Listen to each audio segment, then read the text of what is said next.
Hi, I'm Max, and this is Dan. We're going to talk to you about Uruguay a little bit. It's a Spanish-speaking country with a vast land of growth and opportunity. It's placed in the southwest region of South America, and it's also bordered by Argentina and Brazil, and as well as the Atlantic Ocean. Uruguay lives by the motto, freedom or death, which is a saying that most citizens of the United States would appreciate. So we're five college students, and we will analyze Uruguay's three aspects of their environment. First, we were going over the environment of the political aspects.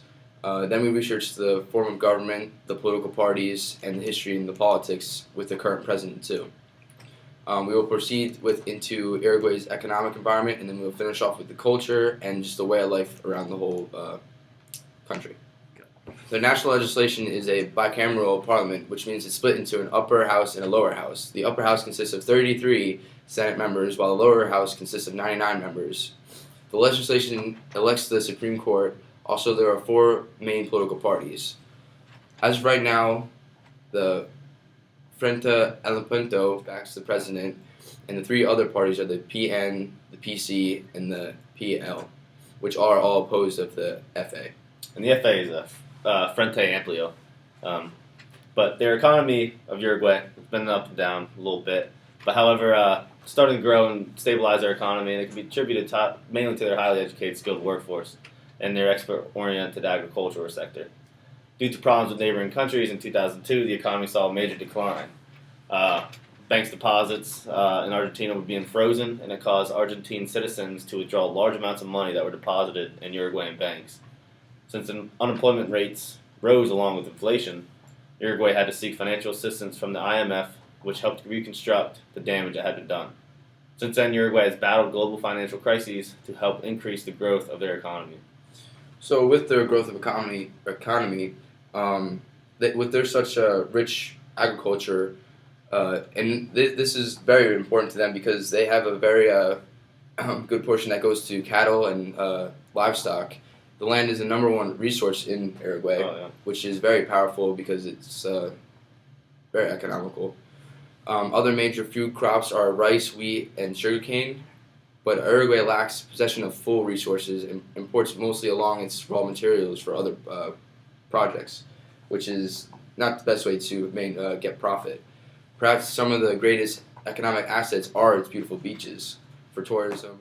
Now, in addition to what you said, Dan, the people of Uruguay, they're very patriotic and they have a strong sense of their national identity.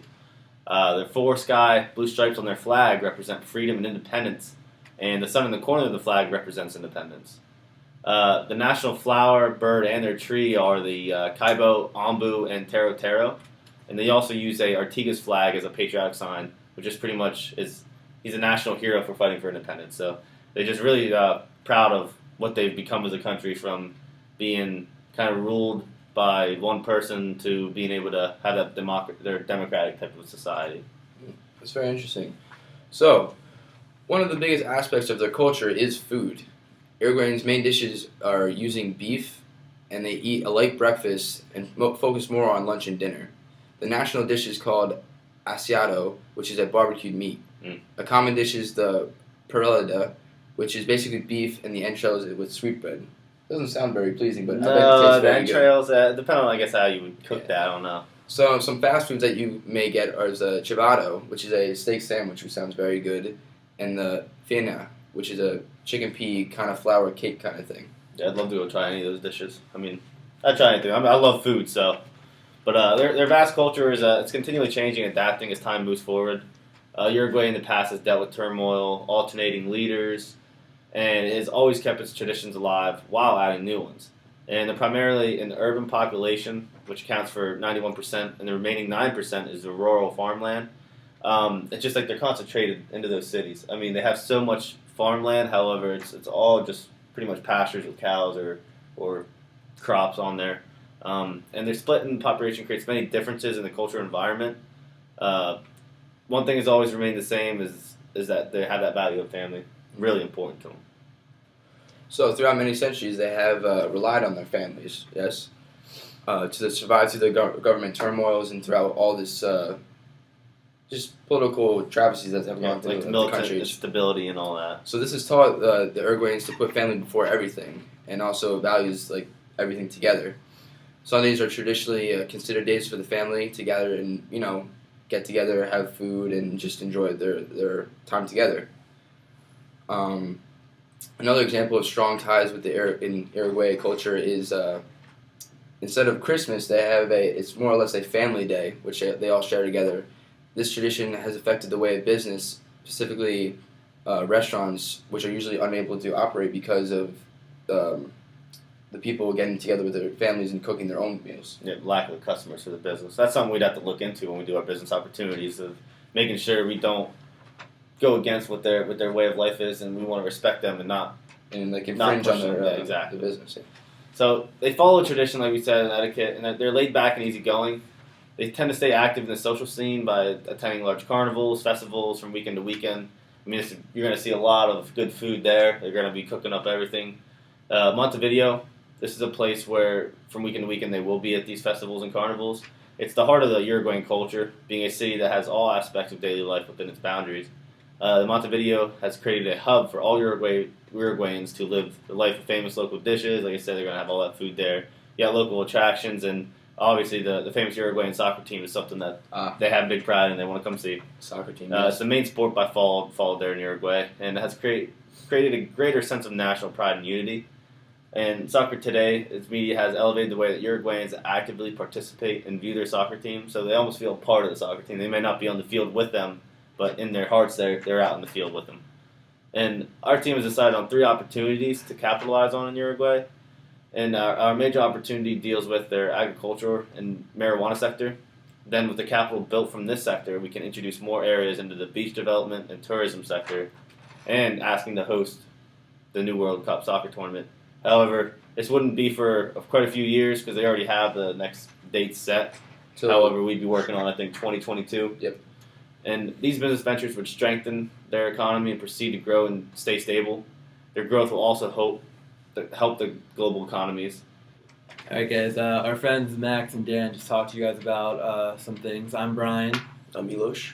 And they pretty much just gave you like an overview of the business opportunities that we would have in Uruguay. And I'm going to start here by talking about the agriculture aspect. All right. So Uruguay is known for using majority of their lands for agriculture. According to our government website here in the United States, the agriculture aspect grew 4.6% since last year. Also, 80% of their exports were agriculture based. Now, they export goods such as beef, cellulose, soy, rice, wood, dairy products, and malts to several countries, including the United States. This just shows how much Uruguay uses their agriculture for their economy. In theory, because they rely on so much agriculture, they're going to need agriculture machines and other technologies to help grow that sector and make it more profitable. And also they're going to need things from like storage and shipping just to maintain all these products and to transport them to other countries. Makes sense. Also, in more recent news, Uruguay is the first country in the world to fully legalize recreational use of marijuana. This is obviously a very big deal in the world, as like no other countries has even thought about completely legalizing it to their citizens. And to go into a business opportunity with that in Uruguay, they'll be able to, in the future, once other countries start to decriminalize, they can be the first country to really know exactly how to regulate the marijuana industry, and they'll be able to sell to other countries as well. It'd be like the stepping stone. Pretty much, yeah. And they'll be able to make the medical use in their country even better, and they can set up better pharmacies and research labs and really get a very big head start for the rest of the world. And they use their agricultural base in their nation to really help grow their marijuana industry, because since they have so much rural land to use, and they keep growing the agriculture sector, the marijuana will be able to quickly produce it, quickly make it pretty much. And they have they have rich lands too for growth and stuff. Exactly. So that's really good. The next opportunity that they touched back on was beach development and tourism. Now, because of the capital growing from the agriculture sector and marijuana, they kind of go together. we'll be able to start developing the beautiful beaches here in Uruguay. You know, setting up like hotels and resorts and stuff, kind of relaxing. Um, Creating away vacations and summer houses. They just have so much land and beautiful beaches, and it's just going to allow for people to come in and just visit and relax. You know, To enjoy the place. yeah. of And course. since marijuana is legal now, like I mean, it's only legal to the citizens, but I mean, just think about it. If you're able to enjoy a beautiful place and just have complete relaxation, it's crazy. Something that we're not used to too much. But the last opportunity that Uruguay can get into for business-wise would be hosting the World Cup soccer tournament. We predict Uruguay to host the World Cup in 2022, and we believe Uruguay can host this World Cup well because it's growing economically, it's becoming a stable country, and it'll be a strong suit for a host for the World Cup.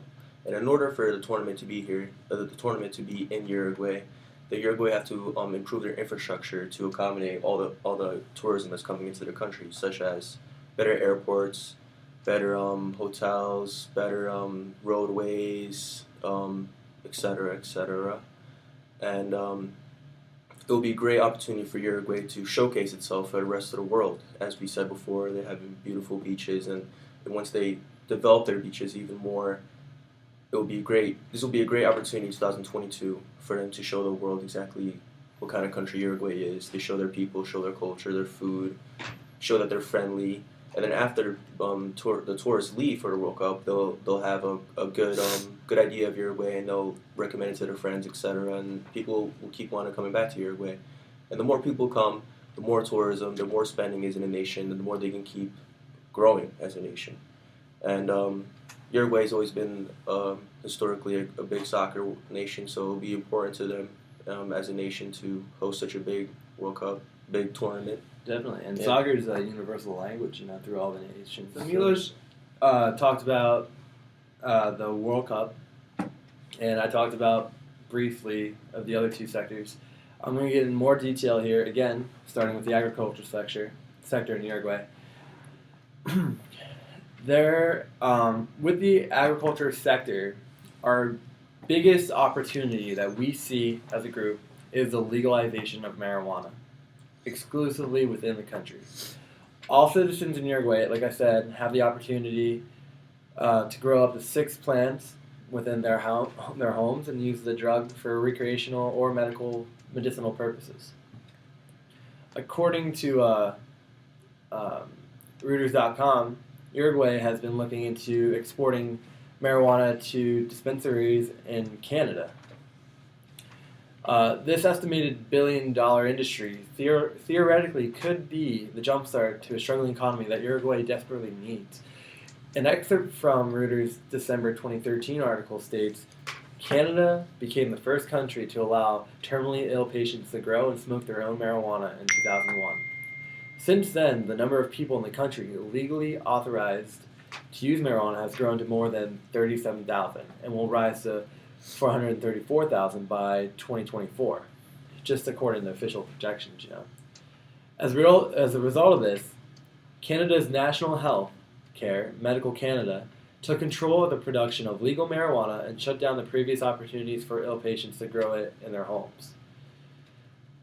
Given this previously stated scenario, Uruguay has the opportunity to capitalize on exporting the drug to support the number of medical users within Canada. And that's just medicinal uses of marijuana that Uruguay could supply to other nations, especially if everybody starts to be able to regulate it and get it going. It's going to be the stepping stone into a whole new era of marijuana usage. That's crazy. Definitely something Uruguay should get into as soon as they can. And if theoretically, if Canada was to accept this move, it'll give Uruguay's government the opportunity to assess the situation and become a major supplier for all nations who are transforming their laws to allow medical marijuana use to be in their nation. This situation may present Uruguay with the biggest challenge and opportunity in commerce that it has seen in years, and could have the potential for a very large profit. No, definitely. With profit growth, that means that government will be able to establish and modernize the country and better develop and improve the standards within the country. This in turn will help Uruguay become a more valued destination for tourism and events. Uruguay has the opportunity to pave the way for medical marijuana exportation and become established as a global leader. This differentiation in the market strategy will catch on with other nations, which will in return will help create competition and boot economies all around the world. I'm Brian, I'm Jordan. and we are just going to recap on our 3 biggest opportunities. Jordan, you want to take this away? Yeah, absolutely. We'd like to discuss in further detail, the opportunities with their strong agricultural sector with regards to their legalization of marijuana. We'd also like to speak about their real estate opportunities with beach development, and we'd also like to get into the opportunities with the World Cup that will present itself in later years to follow. So the question is, why Uruguay? Why? What makes it a great country to start businesses with? Right? That's a great question, Brian. And first and foremost, they do have a low level of corruption. Although some areas are poorer, they are decent people down there, and they do practice things ethically. Right. They have a strong banking system, and after so many years of turmoil, believe it or not, they do have a very stable political environment these days. And they're also a leader in fiber optics, and they have those abilities and exports at their disposal. Right. So, I mean, they're developing. They're becoming more known to technology and growing in that aspect. And just the fact of growth is a great sign for investors. Oh, absolutely, and that presents an even greater test market for investors, and it helps further develop the opportunities that we've thought of, and hopefully that's something that can create a strong market down the road. And Jordan, you want to talk about the critical factors? Yeah, I mean, a few critical factors that we can discuss is, how do you look at this whole situation involving Uruguay and the business opportunities that present themselves? With any reward, there's going to be some risk. So we have to calculate and factor in some of those key risk areas. And then you got to, and with any investment, you have to have a time scale. You have to have a timetable and, have a good idea of how long it's going to take to implement either the business opportunities or key sections of the market that you plan on entering. Right. And, with many projects and with any projects and opportunities, you have to set goals and you have to set long-term objectives, because that's crucial. If you don't get those down on paper, it's going to be much harder to achieve them and get the overall culture and group of people to accept what you're doing. Right. And like I just mentioned with culture, you have to address and understand where they're coming from. You have to understand their cultural norms and practices, and looking at the Hofstede's table that helps analyze all that. Right. It gives you background. Definitely do your research before doing business with another country. Just a general statement, really. It's really good to know the other country before you start implementing your own kind of ideals. Oh, absolutely. Hi. Welcome back to Casual Business Corner, and I'm Jordan. I'm Brian. As we've discussed previously, we'd like to do a recap and get into further business opportunities that Uruguay has to offer. First and foremost, one being their strong agricultural sector with regards to the legalization of marijuana. The second being the real estate and beach development opportunities, and also the World Cup being available in later years. All 3 big opportunities here. Absolutely, Brian. National legislation is a parliament, which means it's split into an upper and lower house. The upper house consists of 13 Senate members, while the lower half consists of 11 members in the Chamber of Deputies. Pause that. Where are you reading? Welcome back to Casual Business Talk. I can't do it. Get out of the thing. That you can see you in there now. I mean,